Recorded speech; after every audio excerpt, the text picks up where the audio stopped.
Hey YouTube, how's everybody doing today? If you think you just saw me doing an unboxing the other day, you are correct. And I'm back here today to do another one. The other day I did the Apple iPad Pro 2, or 2017, however you want to look at it. But today we're going to jump to the other side of the equation and do the new Microsoft Surface Pro. And then we'll do a comparison with the Surface Pro 4 that I previously had before that. But look at this packaging. It's got a nice packaging, got a nice cover on the front there, a big nice picture of the display going on. On the sides pretty plain, but on the one end it does say Microsoft Surface Pro. And if you compare it to last year's Surface Pro, actually several years ago, they have this one here compared kind of like a side angle, and then a front view on the new one. And similar as far as the side, just says Surface Pro 4 on the side of the box there. And pretty plain little description, but pretty different in size the way they did the packaging. And we'll get into that in a second. But if you notice, a little similarity between the Apple and Microsoft. The new one has the full frontal view, old one side view. And if you go ahead and check out my iPad Pro one, you'll notice a similarity on that too. So let's go ahead and open this guy up and just do a little comparison and see what we have. Alright, we have the Surface Pro all set up here, so I'm just going to go ahead and lift this off. Take the cover off there. As you can see, the first thing you're introduced to is the Surface Pro. It's all wrapped up in its plastic. I'm going to set that aside for a second. And then as we get into the box here, we have this one side box here. As we open it up, slide this little guy out. You got the power adapter. It's very similar, if not identical, to the previous model. I'll put that up there. And then on this guy here is just your literature that they supply as far as a little manual, their warranty, and just a little bit of paperwork there. So that's all that's on there.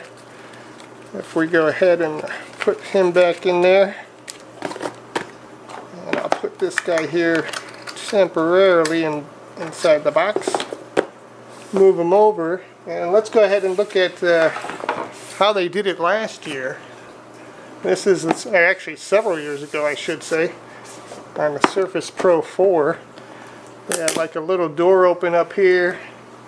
They had the iPad right there.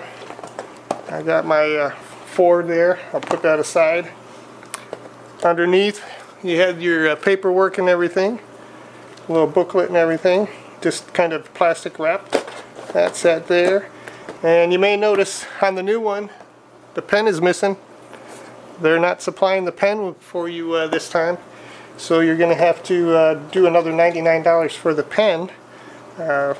So this is what was offered with the last one, the Surface 4.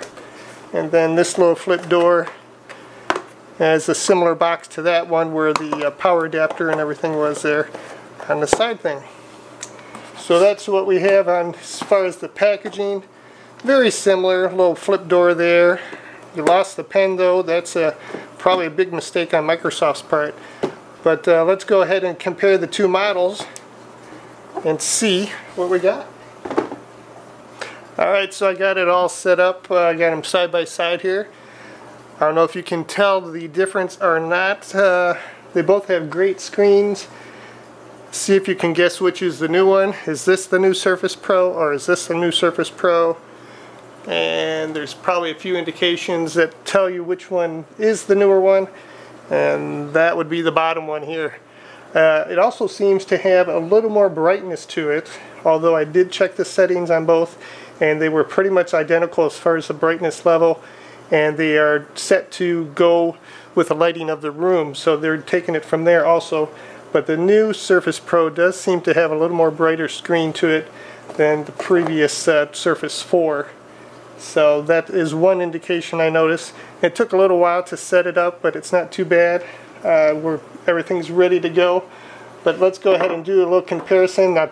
You've probably seen it several times before on the internet or at the introduction of the Surface Pro. As we look at the top, The buttons on the top are still the same. You got your power button, you got your volume switch for up and down, and this, you notice the grill work running along the laptop now has been slightly modified. These are both the i5 with the 4 megabyte RAM and the 128 gigabyte hard drive or SSD card. As we turn on the side here, you got your display port, your USB 3.0 I believe, and then the power, and then this is the little kickstand part. You got the one there, and the kickstand on that one. And from what I understand, you can go a lot farther with the new one as compared with the old one, another 5% or so. Now I have them all the way folded back as far as they go, and the newer one does sit lower, as they did say in a lot of the demonstrations and everything, which will make it a lot more practical for drawing and other such things. As you draw across the screen, you're not putting too much of an angle on your wrist anymore. You're a little more prone in the position of drawing on the tablet, so that's a good thing. And as we move along on the comparison, I'll just go ahead and close those.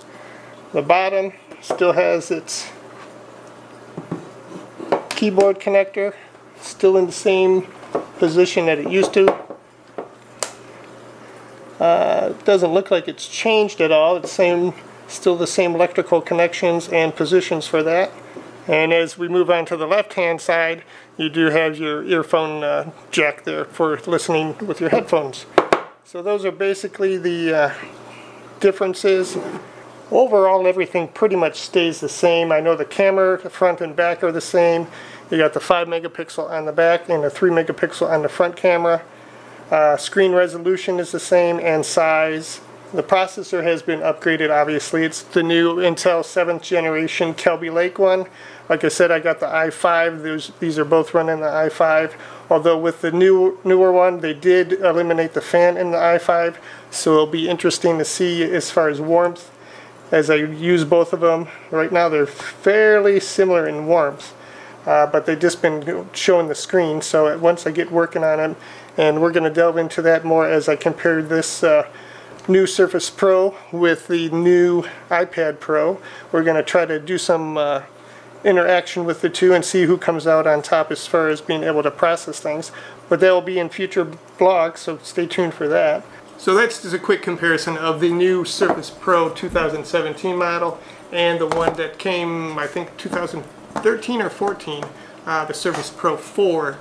Like I said, I'm going to do some comparison with the new Surface Pro and the iPad Pro, see how they can go head-to-head with some similar programs, if not identical programs. And then that will be in some future vlogs. But I hope you enjoyed it today. Please make sure you subscribe if you want to follow up with this head-to-head comparison between Apple and Microsoft. And we'll see what we can do with that. And until next time, I'll see you then. Have a good one.